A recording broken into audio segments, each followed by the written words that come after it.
ഐഷ, ഞാൻ അവൾക്ക് വേണ്ടി അത് ചെയ്തു എന്ന് പറയുമ്പം ഇതെങ്ങനെ ഇംഗ്ലീഷിൽ പറയാം? I did it for her. Okay, I did it for her. Okay, so ഇത് നടത്തിയത് അവരാണ്. By him. This was done By him. അവര്. By them. Okay, this is done by them. Okay, so ഒരാൾ ചെയ്തു എന്ന് പറയുന്ന സമയത്ത് നമ്മൾ ബൈ എന്നുള്ളൊരു preposition ആണ് യൂസ് ചെയ്തത്.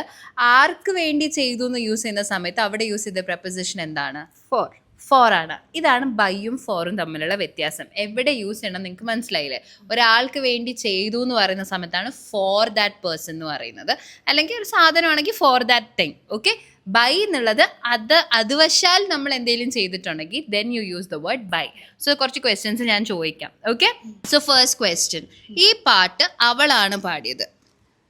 This song sung by her. The song was sung by her. Okay, ഈ സോങ് അല്ലെങ്കിൽ ഈ പാട്ട് അവൾക്ക് വേണ്ടിയാണ് പാടിയതെന്ന് പറയുമ്പോഴോ?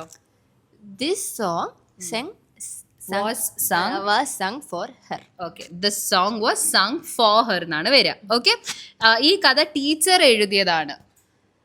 This story was written by teacher. Okay okay, this story was written by the teacher. അങ്ങനെയാണെങ്കിൽ ഈ കഥ ടീച്ചറിന് വേണ്ടിയാണ് എഴുതിയത് എങ്ങനെയാ പറയാ?